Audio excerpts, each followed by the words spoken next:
Hola, mi nombre es Marjorie Michelle Martínez Murillo y hoy les voy a hablar acerca de los tumores malignos y benignos del intestino delgado, grueso y del apéndice cecal.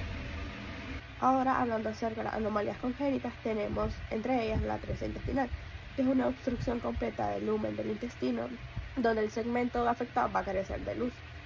Y es una de las formas más graves de anomalía de desarrollo del tubo digestivo. Dentro de sus manifestaciones clínicas tenemos distensión abdominal, vómito bilioso y la presencia de necrosis y calcificaciones en el intestino afectado puede indicar una isquemia fetal. Ahora hablando acerca del ano perforado, esta es una anomalía anorrectal donde no hay una abertura normal y el recto termina en un saco ciego. Clínicamente se manifiesta con la ausencia del orificio anal normal, lo que va a impedir la evacuación del meliconio, lo que va a provocar distensión abdominal progresiva y vómitos biliosos, y en algunos casos más graves puede provocar fístulas rectovaginales o rectouretrales. Hablando acerca de la estenosis pilórica congénita, esta es una hipertrofia muscular del píloro que va a obstruir el paseamiento gástrico. Es más común en hombres primogénitos y aparecen de la tercera a quinta semana de edad.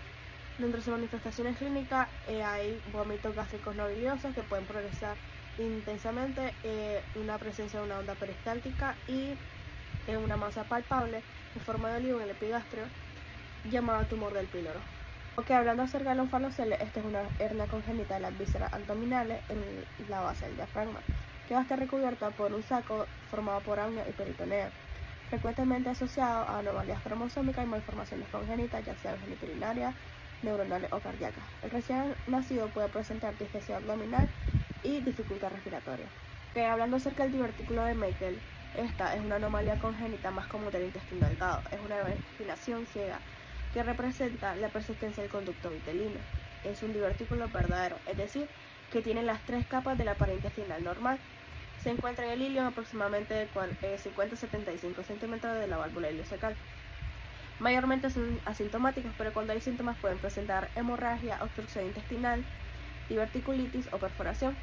También se escribe la regla de las 2S. Aparece en el 2% de la población, el 2% son sintomáticos a 2 pies de la válvula ileocecal, a 2 pulgadas de largo, el doble frecuente en varones, y las personas asintomáticas suelen tener menos de 2 años. Hablando de la enfermedad de Hirschsprung, que es una obstrucción funcional del colon causada por la ausencia congénita de placas lunares, los plexos metéricos y submucosa en la pared intestinal distal. Se debe a un defecto de la migración de la célula de la cresta neuronal durante el desarrollo. En los recién nacidos se presenta dolor abdominal, distensión abdominal y vómito, y en niños mayores se puede presentar lo que es falta de crecimiento, estreñimiento crónico, y una de las complicaciones más graves es la enterocolitis necrotizante. Ahora hablando acerca de la hernia, este es un defecto de la pared abdominal que va a permitir la protrusión de un saco peritoneal. En este saco puede haber parte del intestino u otro órgano, y son muy incomunes las inguinales y puede ser congénita o adquirida. Ahora tenemos la diferencia entre vólvulo, adherencia e invaginación, que son causas de la obstrucción intestinal. Iniciando con la adherencia, estas son bandas de tejido fibroso que se ubican entre las asas del intestino o entre el intestino y la pared abdominal. Estas son una causa de obstrucción intestinal y generalmente como complicación de cirugías abdominales o inflamación. Estas actúan como cuerdas que pueden ocluir segmentos del intestino. Ahora hablando del vólvulo, es una torsión completa de la asa intestinal sobre el suelo mesenterio que puede causar obstrucción del lumen y la irrigación vascular. Es más frecuente en el intestino delgado y el colon sigmoide. Por último tenemos la invaginación, que es el telescopaje de un segmento de intestino dentro de otro adyacente impulsado por el peristaltismo. Esta es la causa más frecuente de obstrucción intestinal en niños de 3 meses a 6 años. A menudo hay un punto guía, ya sea un pólipo o tumor, que es arrastrado hacia el segmento distal.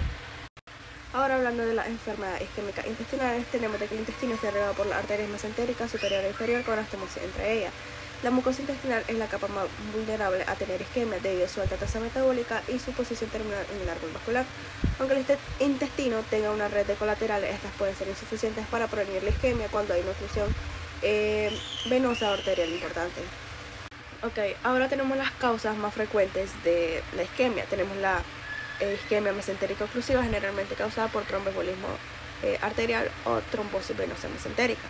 Tenemos la isquemia mesentérica no oclusiva, causada por hipoperfusión sistémica, como en casos de shock, y la isquemia focal, causada por una obstrucción intestinal con estrangulamiento, como la hernia o vólvulo. Tenemos la patogenia, que el daño inicial se da por falta de oxígeno y nutrientes, aunque el mayor daño se da sobre la fase de reperfusión cuando se restaura el flujo sanguíneo. Aquí inicia una cascada inflamatoria donde se van a liberar radicales libres, mediadores inflamatorios y citocinas que exacerban la lesión celular. Ahora, hablando acerca de los cambios morfológicos, tenemos de que macroscópicamente el intestino afectado puede verse edematoso, congestivo y cianótico.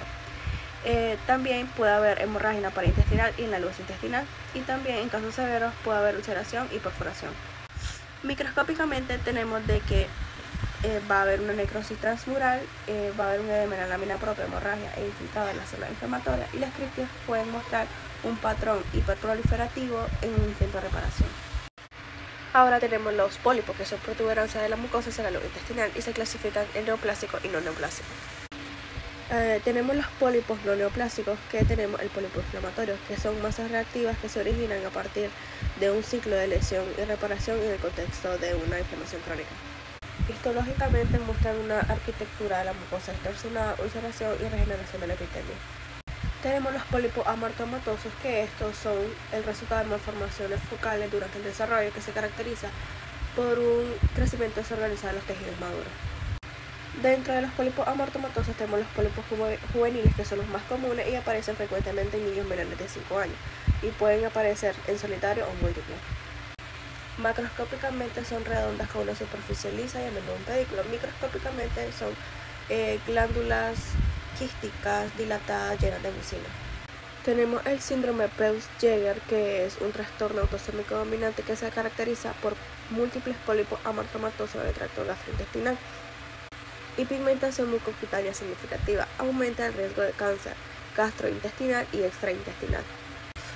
Luego tenemos los pólipos hiperplásicos, que son los pólipos no neoplásicos más comunes del colon, especialmente del colon izquierdo, y se deben a una disminución del recambio celular epitelial.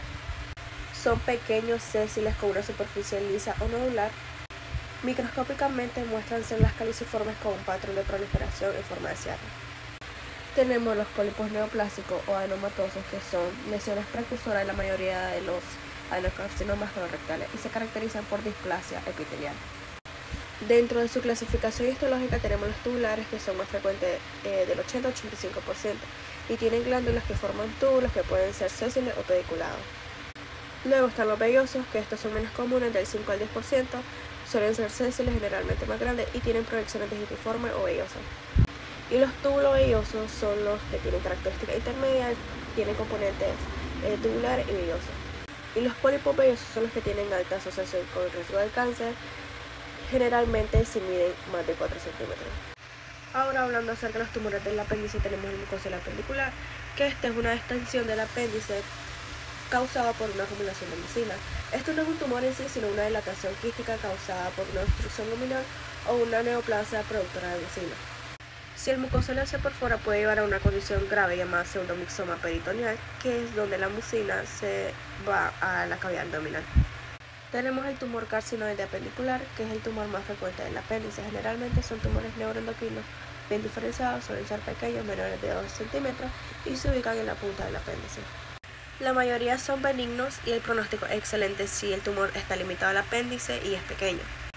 Los tumores de mayor tamaño o aquellos con invasión de la mesopéndice o los vasos sanguíneos tienen mayor riesgo de metástasis. El síndrome carcinoide clásico es raro con estos tumores.